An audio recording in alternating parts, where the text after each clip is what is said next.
এই পুত্রদা একাদশীর মাহাত্ম্য কথা শ্রবণ করলে আপনি কিন্তু অনেক পুণ্যফল লাভ করবেন। শাস্ত্রে বলা রয়েছে, ভগবান শ্রীকৃষ্ণ স্বয়ং বলেছেন, যিনি একাদশীর ব্রত করতে পারবেন না তিনি যদি নিষ্ঠা ও শ্রদ্ধা সহকারে এই পুত্রদা একাদশীর ব্রত কথা মাহাত্ম্য কথা শ্রবণ করে, তাহলে তিনি কিন্তু একাদশীর ব্রতর ফল লাভ করেন।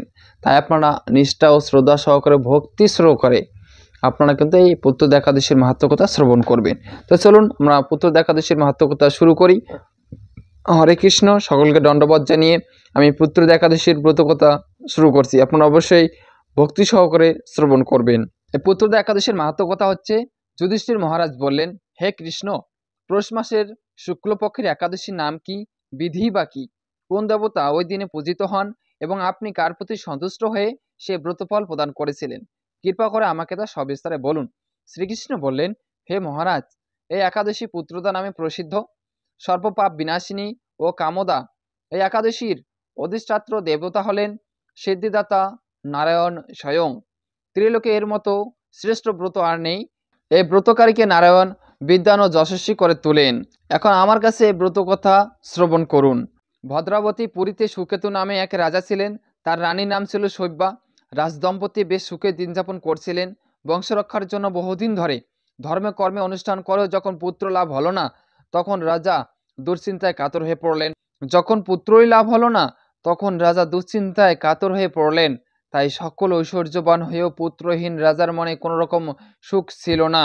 তিনি ভাবতেন, পুত্রহীনের জন্ম বৃথা ও গৃহশূন্য।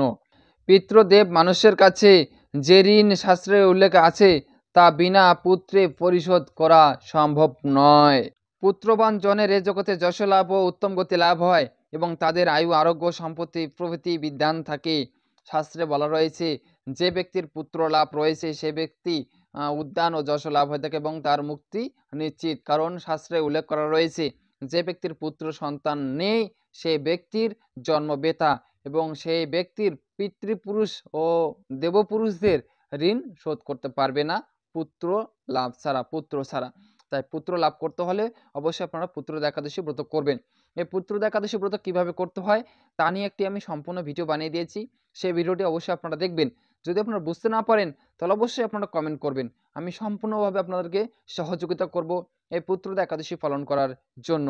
এবং এই ভিডিওতে আমি বলে দেবো শেষে যে পুত্রদা একাদশী ব্রত কিভাবে পালন করতে হয় সংক্ষিপ্ত আকারে আমি একটু বলে দেব। যারা পুত্র সন্তান লাভ করতে চান তাহলে অবশ্যই আপনারা ভিডিওটি সম্পূর্ণ মনোযোগ সহকারে শ্রবণ করবেন, আপনাদের কাছে আমি অনুরোধ করছি।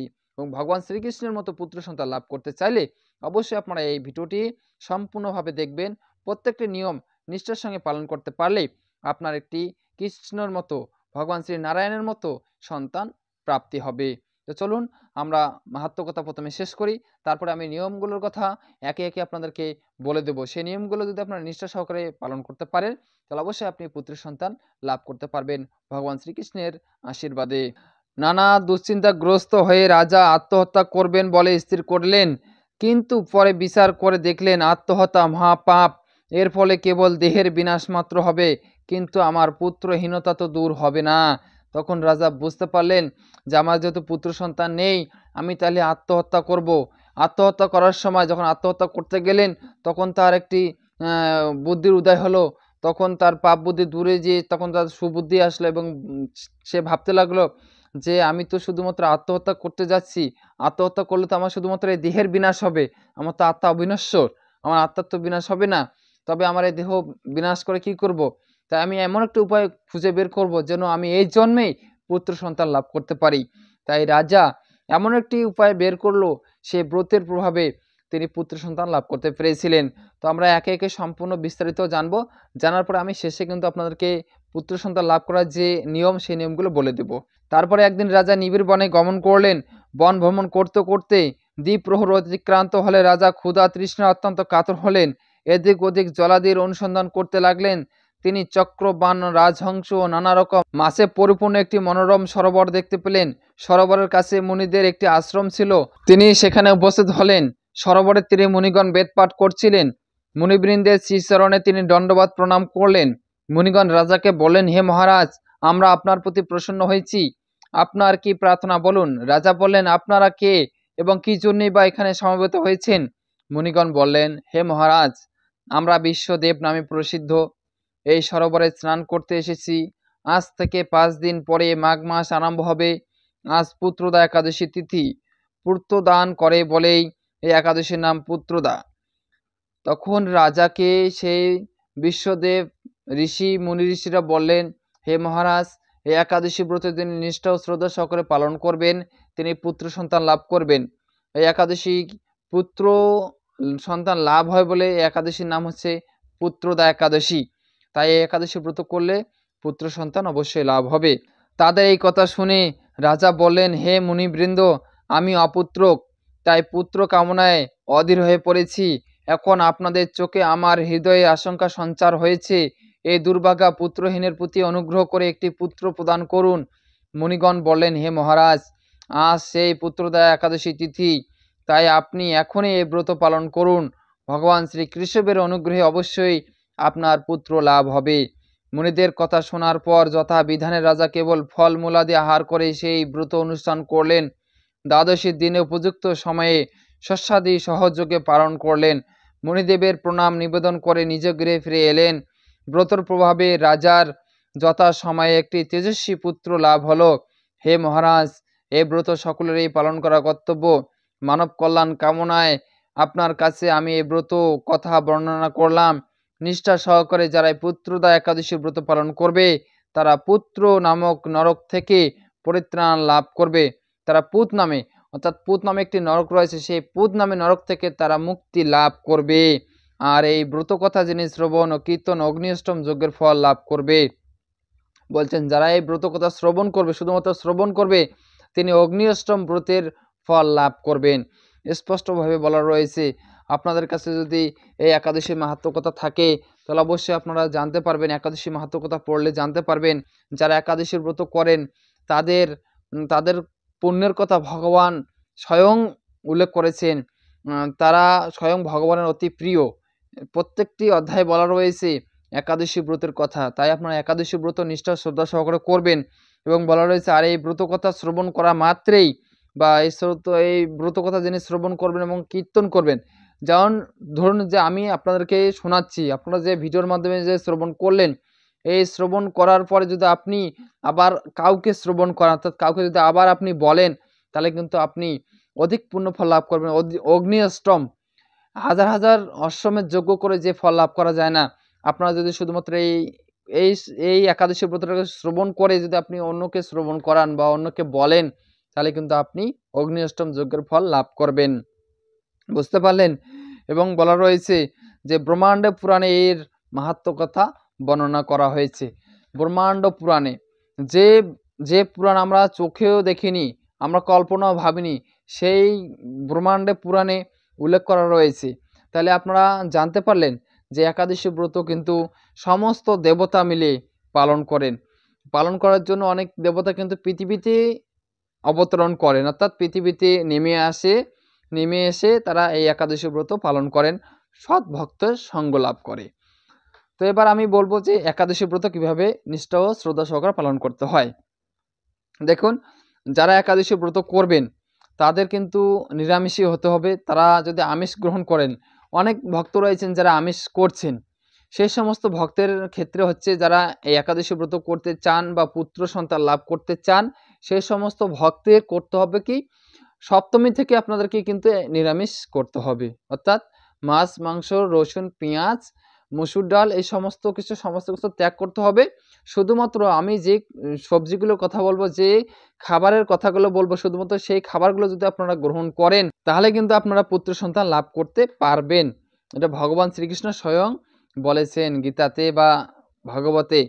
তো এবার আমি বলবো যে আপনি কোন কোন দ্রব্যগুলো গ্রহণ করবেন। দেখুন, সপ্তমীর দিন থেকে শুরু করে আপনি সূর্যমুখীর তেল নিয়ে আসবেন। আপনি সরিষার তেল গ্রহণ করবেন না, সূর্যমুখীর তেল। এবং আপনি চাইলে মুগ ডাল গ্রহণ করতে পারেন, অথবা ঠাউরি ডাল গ্রহণ করবেন, অথবা ঠাকুরি ডাল, যেটা বাংলা ভাষায় বলা হয় ঠাকুরি ডাল, অথবা আপনি মুগ ডাল গ্রহণ করতে পারেন। এবং আপনি সয়াবিন খাবেন না, সয়াবিন কিন্তু নিরামিষ নয়, আপনি সয়াবিন খাবেন না। আপনি ডাল খাবেন, আপনি যেমন আলু রয়েছে, কাঁচা পেঁপে, কলা রয়েছে, বাঁধাকপি, ফুলকপি, বেগুন, পটল, অন্যান্য সিম, বরবটি এগুলো রয়েছে, এগুলো কিন্তু আপনি গ্রহণ করতে পারেন, ঠিক আছে। আপনি নাপা শাক, পালং শাক, ডাঁটা, লাল শাক এগুলো কিন্তু আপনারা গ্রহণ করতে পারেন, ঠিক আছে। তবে আপনি মশলা ইউজ করতে পারেন। মশলা করবেন আপনি কাঁচা হলুদ, কাঁচা আদা, কাঁচা মরিচ, ঠিক আছে, জিরা, পাঁচফোড়ন এগুলো কিন্তু আপনি ইউজ করতে পারবেন, ঠিক আছে। আপনি লবণ ইউজ করতে পারবেন। তারপরে একাদশীর দিন আপনি এই সমস্ত করবেন, ঠিক আছে। প্রথমে আমি নিয়মগুলো বলে দিচ্ছি। আপনারা এই সমস্তগুলো গ্রহণ করার পরে আমি যে সমস্ত সবজিগুলোর কথা বললাম সেই সমস্ত সবজিগুলো তৈরি করবেন এবং আপনি যে অন্নগুলো খাবেন, অন্নগুলো খাওয়ার সময় আপনি সপ্তমী থেকে যখন আপনি অন্নগুলো খাবেন, অন্নগুলো খাওয়ার সময় কিন্তু আপনাকে অবশ্যই গোবিন্দকে নিবেদন করে খেতে হবে, ঠিক আছে। আপনি গোবিন্দকে নিবেদন করবেন কিভাবে? গোবিন্দকে নিবেদন করার কিছু নিয়ম রয়েছে, সেটা বললে হয়তো অনেকটা লম্বা হয়ে যাচ্ছে ভিডিওটি, তবু আমি বলছি। গোবিন্দকে নিবেদন করার জন্য একটি বই রয়েছে, এই বইটি আপনারা অবশ্যই অনলাইনে পেয়ে যাবেন। যদি আপনারা কুরিয়ার সার্ভিসের মধ্যে পেতে চান তাহলে অবশ্যই আপনারা আমার হোয়াটসঅ্যাপ নাম্বার রয়েছে, সেখানে আপনারা যোগাযোগ করতে পারেন। যারা ভক্ত তারা তো জানেন ভগবানকে ভোগ কীভাবে দিতে হয়। যারা কোনোদিন ভগবানকে ভোগ দেননি, যারা কোনোদিনও এখনও গুরু দীক্ষা নেননি, গুরু চরণে আশ্রিত হননি, তাদের করতে হবে কি, হরে কৃষ্ণ মহামন্ত্র জপ করতে হবে। হরে কৃষ্ণ মহামন্ত্র জপ করবেন। হরে কৃষ্ণ মহামন্ত্র 3 বার বলবেন। হরে কৃষ্ণ কৃষ্ণ কৃষ্ণ হরে হরে, হরে রাম রাম রাম হরে হরে। এভাবে আপনারা 3 বার বলবেন। বলে আপনারা ভগবান শ্রীকৃষ্ণের সম্মুখে আপনি যে থালাতে অন্ন নিয়েছেন, সবজি ডাল সমস্ত কিছু নিয়েছেন, সেই অন্নটি ভগবান শ্রীকৃষ্ণের সম্মুখে রেখে দিয়ে আসবেন। এটি গ্লাসে তুলসী পাতা দিবেন। আপনি অন্নতে তুলসী পাতা দিবেন, যতগুলো সবজি রন্ধন করেছেন সবগুলো সবজিতে তুলসী পাতা দিবেন। দিয়ে আপনি ভগবান শ্রীকৃষ্ণকে অর্পণ করবেন। ভগবান শ্রীকৃষ্ণকে অর্পণ করার পরে ভোগ অর্পণ করার মন্ত্র হচ্ছে, যারা ভক্ত তারা তো জানেন, গুরুচরণ আশ্রিত হননি তাদের ক্ষেত্রে হরে কৃষ্ণ কৃষ্ণ কৃষ্ণ হরে হরে, হরে রাম রাম রাম হরে হরে এই মহামন্ত্রটি উচ্চারণ করে আপনারা ভগবানকে ভোগ নিবেদন করবেন। ভগবানকে নিয়ে ভোগ নিবেদন করার পরে আপনি ভোগটি নিয়ে সমস্ত ভগবানের পার্শ্বদগণকে আপনি সেই ভোগ অর্পণ করবেন। অর্পণ করার সময় মন্ত্র বলবেন। তারপরে আপনি সেখান থেকে অর্পণ করা হয়ে গেলে তারপরে আপনি গুরুদেবকে অর্পণ করবেন। গুরুদেবকে অর্পণ করা হয়ে গেলে সমস্ত বৈষ্ণবদেরকে অর্পণ করবেন। সমস্ত বৈষ্ণবদেরকে অর্পণ করা হয়ে গেলে আপনি সেই প্রসাদ তুলে এনে আপনি সেই প্রসাদ গ্রহণ করবেন। এইভাবেই ভগবানকে ভোগ নিবেদন করে আপনি সপ্তমী থেকে শুরু করে দশমী অবধি এইভাবে এই নিয়মটি করবেন। করার পরে একাদশীর দিন, যেদিন একাদশী উপস্থিত হবে, সেদিন কিন্তু আপনাকে সম্পূর্ণ নির্জলা থাকবেন অথবা শুধুমাত্র ফল আহার করবেন। আদার্স আজ কিছু দুধও গ্রহণ করতে পারবেন না, শুধুমাত্র ফল গ্রহণ করবেন, ঠিক আছে। ফল গ্রহণ করবেন, সেই ফল হবে আপেল, কমলা, কলা, ডাব, নারিকেল, ঠিক আছে, নাশপাতি, মালটা, বাঙ্গি ফল এগুলো কিন্তু আপনি গ্রহণ করতে পারেন। অথবা আলু সিদ্ধ খেতে পারেন, ঠিক আছে।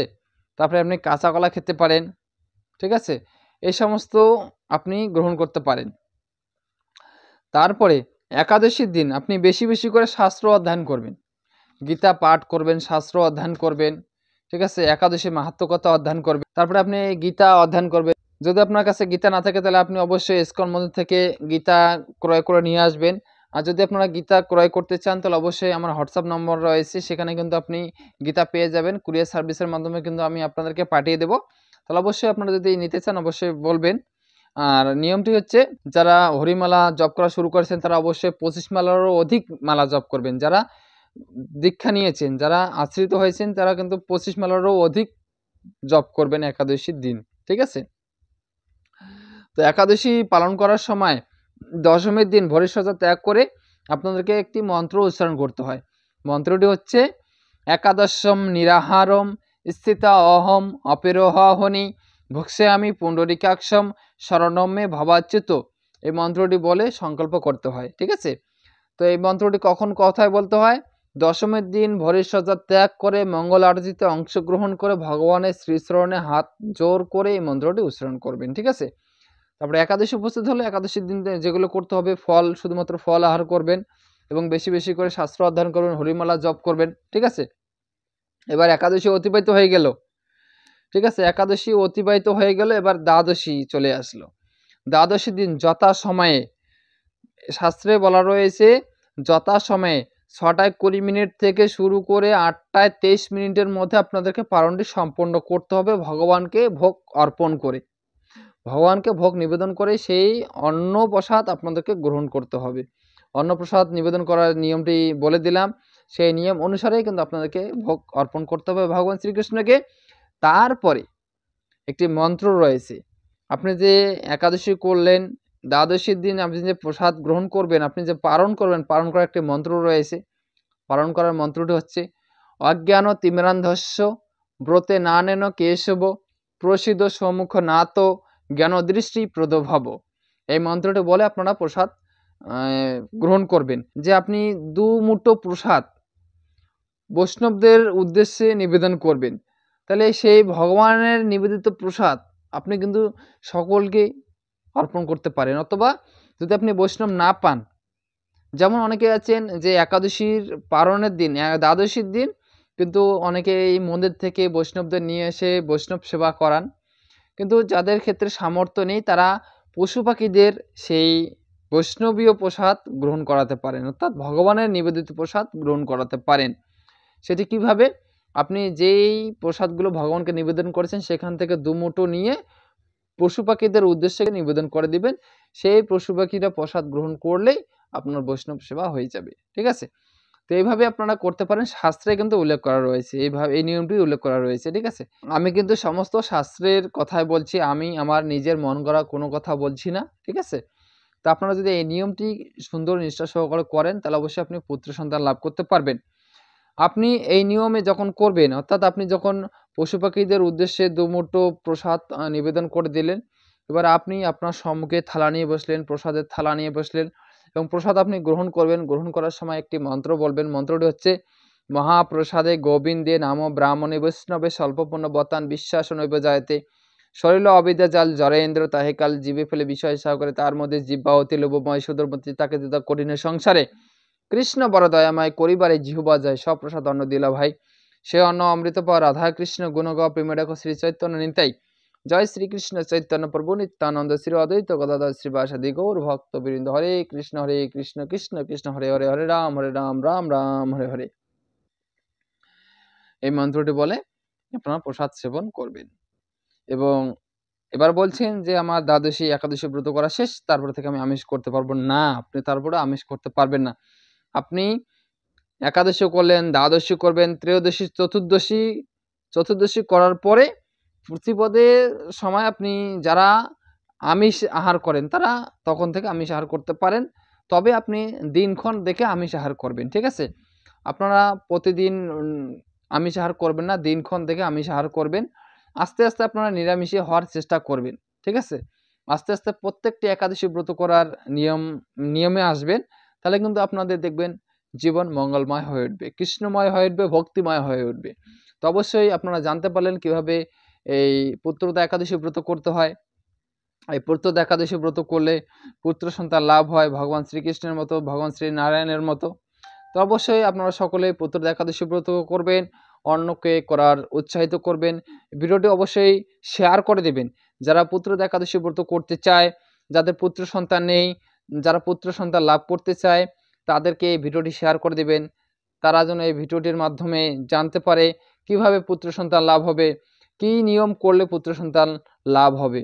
অবশ্যই আপনাদের কাছে আমি অনুরোধ করছি ভিডিওটি শেয়ার করে দেবেন। হরে কৃষ্ণ।